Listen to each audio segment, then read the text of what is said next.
Decision making बहुत important skill है soft skills की। क्यों? क्योंकि आप जब तक कुछ डिसाइड नहीं करोगे आप आगे कैसे बढ़ोगे। इवन सिंपल डिसीजन जैसे आपने खाने में क्या खाना है, अगर आपके पास इतने सारे ऑप्शन मौजूद हों और आप सोचते ही रहो कि मैं पिज्जा खा लूँ, नहीं बल्कि मैं शॉर्मा खाया तो, नहीं बल्कि मैं चिकन पीस खाया तो, नहीं बल्कि मैं बर्गर खा लेता हूँ, नहीं बल्कि मैं देसी खा लेता हूँ, नहीं बल्कि मैं चाइनीज खा लेता हूँ, नहीं बल्कि मैं इटालियन खा लेता हूँ या स्टेक्स, मतलब आप डिसाइड ही ना कर पा रहे हो। आपके पास ऑप्शन सारे मौजूद हो और इस चक्कर में आप भूख से ही मर जाओ, तो कोई फायदा नहीं। आपको कुछ हमेशा डिसीजन लेकर ही, एक डिसीजन आपके ऑप्शन लो, उस पर डिसीजन लो, मूव ऑन। ये आपके लाइफ का तरीका होता है। तो लेकिन डिसीजन लेने में भी आप अच्छा डिसीजन किस तरह से लो, वो भी जल्दी लो, वक्ती लो, टाइमली लो, ये इस चैप्टर में हम समझेंगे। अब फीचर्स क्या हैं? काफी सारे इंपॉर्टेंट फीचर है कि आप आइडेंटिफाइबल गोल्स के ऊपर फोकस करो कि ये गोल्स ऐसे होते हैं जो आप आइडेंटिफाई कर सकते हो। अब आपको कोई गोल पता ही नहीं है, आपको कुछ आइडिया नहीं है कि आप अचीव क्या करना चाह रहे हो, तो आप उसके लिए डिसाइड कैसे कर सकते हो। अब आपने सोचा ही नहीं है कि फ्यूचर के अंदर आप जॉब के लिए या करियर के लिए क्या चाहते हो, तो उसके लिए आप डिसाइड ही नहीं कर पाओगे। और डिसीजन मेकिंग के लिए हमेशा ये इंपॉर्टेंट है कि एक तो आपके पास पावर है कि आप डिसाइड कर सको। दूसरी चीज एक और इम्पोर्टेंट कि आपके पास अल्टरनेटिव मौजूद है। कभी कभार आपके पास अल्टरनेटिव मौजूद ही नहीं होते। आप या तो वो काम कर सकते हो, आपके पास अल्टरनेटिव मौजूद नहीं है सिवाय वो काम करने के। आपने डिसीजन टेकिंग अथॉरिटी नहीं है। जैसे आपके पेरेंट्स आपको कहीं लेकर जा रहे हैं जहां पर आपका मन ना भी हो, लेकिन आपके अथॉरिटी नहीं है, तो आप जाओगे, फैमिली के साथ आपको जाना पड़ेगा। तो यही कॉन्सेप्ट यहाँ पर है कि आपके पास अल्टरनेटिव का ऑप्शन हो चूज करने का, डिसीजन मेकिंग के लिए इम्पोर्टेंट है। आप एक दफा डिसीजन ले लिया तो इसका मतलब ये नहीं कि आपका काम खत्म। नहीं, डिसीजन मेकिंग ऑनगोइंग प्रोसेस है। आपने डिसाइड किया, कोई चीज सही ना लगी, आपने डिसीजन चेंज किया, आपको वो बेहतर ना लगी तो आपने मजीद चेंज किया। मतलब आपने एक डिसाइड करने के बाद आपने उसको इवेल्युएट करना है। अगर वो चीज सक्सेसफुल है तो फिर मूव ऑन करना है, अगर वो सक्सेसफुल नहीं है तो फिर आपने दोबारा से कंटिन्यू करना है। जैसे आपने कुछ खाने का सोचा और वो जाकर खाने लगे तो आपको पसंद नहीं है, आप खा नहीं सके, आपकी भूख तो अभी भी वहीं की वहीं है, तो आपने फिर ये नहीं है कि भूखे ही रहना है, नहीं, आपने फिर डिसाइड करके कुछ और खाना है, भूख को खत्म करना है। स्कोप किया है, आपके अवेलेबल रिसोर्सेज जो हों उनके हिसाब से ही देखना है। उसके अलावा आपकी डायरेक्शन क्या करनी है, इसके बारे में डिसीजन होते हैं, या मॉनिटरिंग और चेकिंग के रिगार्डिंग होती हैं। ये तीन तरह के डिफरेंट डिसीजंस आप देते हो। पर्पस क्या है? कि इसका पर्पस तो बेसिकली यही है, जब आप डिसीजन ले लोगे तो आपको ये क्लैरिटी हो जाएगी कि आप किस डायरेक्शन में डिसीजन ले रहे हो, किस ऑर्गेनाइजेशन या मतलब किस तरह से ऑर्गेनाइज कर रहे हो इंफॉर्मेशन को, और कंट्रोल के साथ से कर रहे हो। इन तीनों चीजों के ऊपर फोकस होकर आप डिसीजन लेते हो। अब डायरेक्शन का प्रोवाइड क्या होती है, पर्पस ऑफ एक्शन क्या है, कंट्रोल इंश्योर करता है कि उसी डायरेक्शन के ऊपर आप जा रहे हो। और method and procedure follow, direction के अंदर क्या है, आप methods and procedure follow in achieving them, कि आपको सबसे पहले डायरेक्शन क्या है, किस तरफ आप जाना चाह रहे हो, अपने डिसीजन किस तरह का ले रहे हो। उसके अलावा कंट्रोल इंश्योर करता है कि आप उस डिसीजन को लेने के बाद उस चीज पे कायम भी हो या नहीं। ऑर्गेनाइजेशन ऑर्गेनाइजेशन किस चीज पे फोकस करती है कि आपके पास कौन से डिसीजंस थे एंड क्या कुछ आपके कंट्रोल में है, किस किस तरह के आप डिसीजन ले सकते हो और उनके दरमियान में क्या रिलेशनशिप एग्जिस्ट करता है। ये तीनों चीजें इस तरह से। ऑर्गेनाइजेशन क्या है कि आपका इंफॉर्मेशन किस तरह की, जैसे आप खाना खाना चाह रहे हो तो आपके पास खाने के लिए क्या कुछ मौजूद है। अब आपके पास अब उसके ना प्राइस पैसे भी आ जाएंगे, आपके पास टाइम के ऊपर भी आ जाएंगे, सारी की सारी चीजें आ जाएंगी।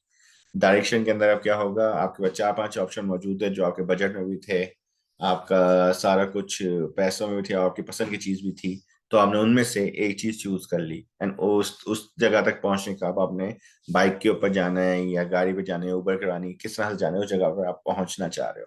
कंट्रोल ये इंश्योर करता है कि आप उसी जगह पर जा रहे हो, ये ना हो कि दरमियान में आप डिस्ट्रैक्ट होकर कहीं और चले जाओ। आपने डिसाइड किया है, उसी चीज पे फोकस रहो। और साथ साथ वही चीज का भी ख्याल रखता है कि आपने डिसाइड जो इतना इवेल्युएशन के बाद किया है उसका नतीजा किस तरह का आ रहा है।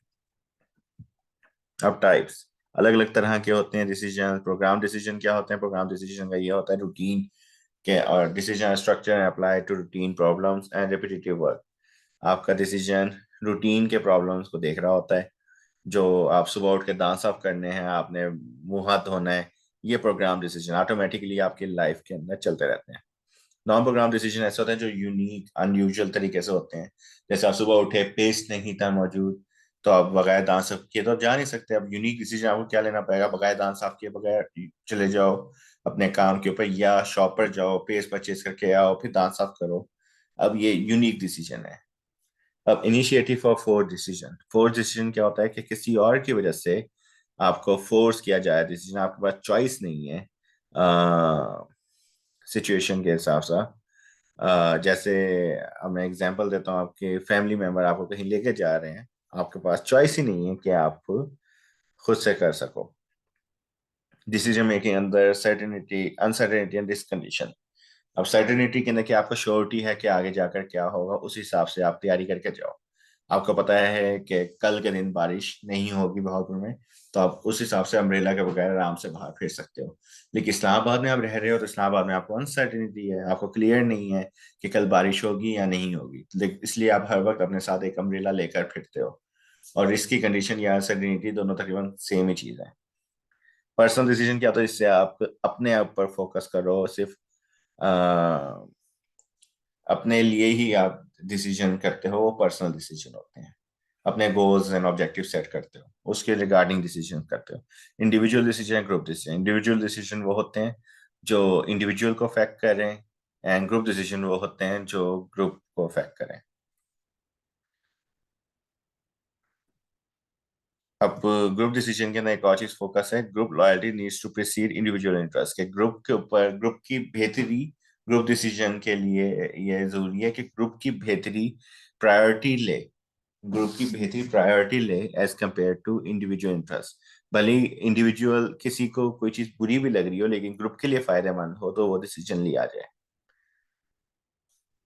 अब दो तरह के मजीद डिसीजन होते हैं, इंस्टीट्यूशनल डिसीजन, स्ट्रेटेजी डिसीजन।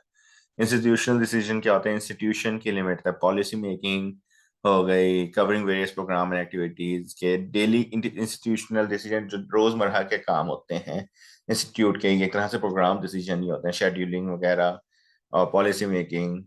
अब इसके अंदर प्रोग्राम एक इशू क्या आता है कि कभी कोई बंदा एब्सेंट हो गया तो उसकी जगह किसी और की शिफ्ट लगाना, या कोरोना के दौरान जैसे नई कोई पॉलिसी बनाई थी इन्होंने, तो इसलिए ये प्रोग्राम डिसीजन भी और नॉन प्रोग्राम डिसीजन का कॉम्बिनेशन है ये। स्ट्रेटेजी डिसीजन क्या है? ये स्ट्रेटेजी डिसीजन है, आपने पूरी इंस्टीट्यूशनल वाइज डिसीजन लेना है कि अब ऑर्गेनाइजेशन के साथ जा रही है, अब ये इन्वायरमेंटल फ्रेंडली ज्यादा होना है, या गरीबों की मदद पे ज्यादा होना है, या ग्रोथ की तरफ ज्यादा जाना है हमारी ऑर्गेनाइजेशन, या प्रॉफिट की तरफ फोकस करना है। ये सारे डिसीजन स्ट्रेटेजी डिसीजन में ही आते हैं। प्रोसेस क्या है? प्रोसेस क्या कहते हैं कि किस तरह से आप डिसीजन लिया है, और decision making is a process which one goes through in order to be able to pass judgement, terminate a controversy. अब फोकस क्या है? प्रोसेस के, डिसीजन मेकिंग का प्रोसेस क्या है?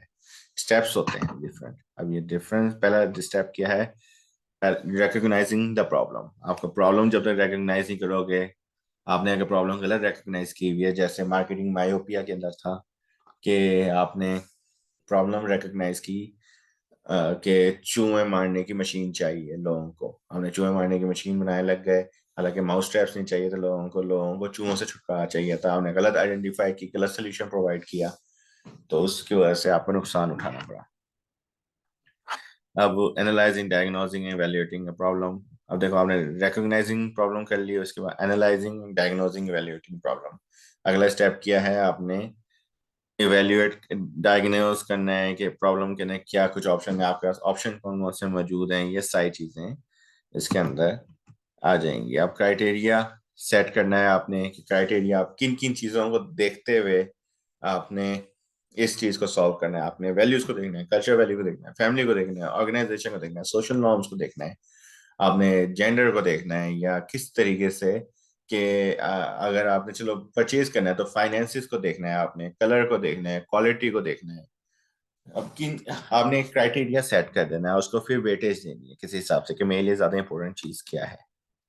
अल्टरनेटिव्स, आपके जो डिफरेंट अल्टरनेटिव्स मौजूद होंगे, आपने उनको क्रिएट करना है कि जो आपके क्राइटेरिया से मीट करते हो।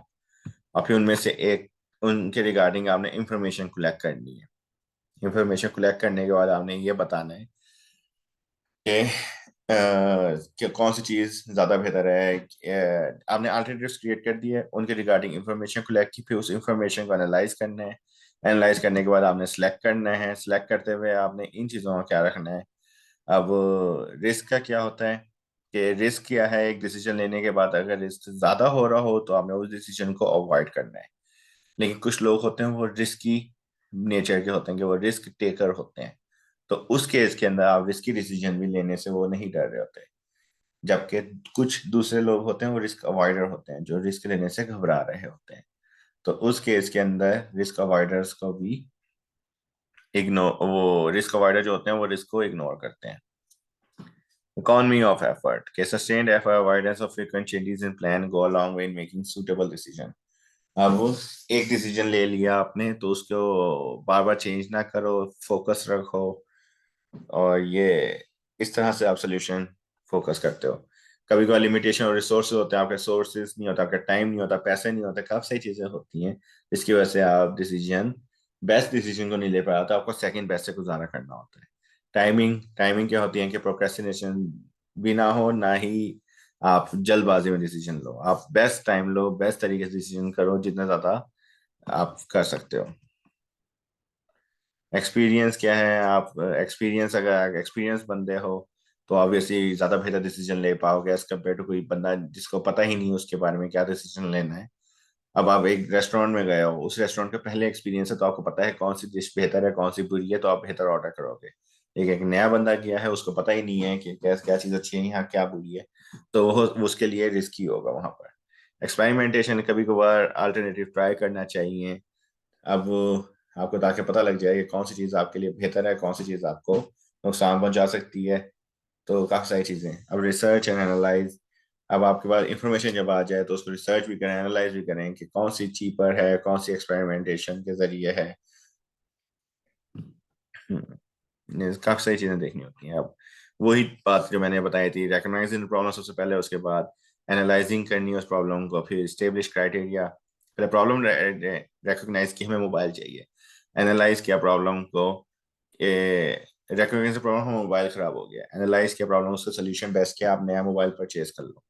क्राइटेरिया, मोबाइल का क्राइटेरिया क्या आपने सेट किया, कैमरा कैसा होना चाहिए, कलर कौन सा चाहिए, जीबी रैम, रोम क्या कुछ कितना होना चाहिए।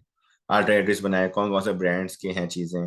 कलेक्ट डेटा किया कौन सा ब्रांड की, ब्रांड के रिगार्डिंग या उनकी प्राइसेस के रिगार्डिंग अलग अलग इंफॉर्मेशन रखी, उनमें से बेस्ट सोल्यूशन को सिलेक्ट किया, फिर उसको आपने एक्शन में कन्वर्ट किया। एक आखिरी स्टेप भी होता है जो कि एट स्टेप होता है, उसको होता है इवेल्युएशन। इवेल्युएशन के अंदर क्या करते हो आप इवेल्युएशन के अंदर ये चेक करते हो कि आपने जो डिसीजन लिया क्या वो सही है या नहीं। अगर उस डिसीजन में कोई गड़बड़ है तो आप दोबारा से प्रोसेस गुजारते हो जहां पर आपने गलती की होती है। हो सकता है आपने प्रॉब्लम आइडेंटिफिकेशन गलत की हो तो पहले से आप स्टार्ट करोगे, लेकिन आपने प्रॉब्लम से ही आइडेंटिफाई की है, क्राइटेरिया में गलती की हो तो क्राइटेरिया के ऊपर फोकस करोगे। या अल्टरनेटिव्स आपने सारे ना देखे हो तो उस तरफ आ जाओगे। या आपने प्रॉब्लम का सोल्यूशन से ही ना सोचा हो तो उस तरफ आ जाओगे। मतलब कहीं ना कहीं गलती है, जहां पर गलती आपको है उसको आपको आके करेक्ट करना है वैल्यूएशन के बाद। And thank you.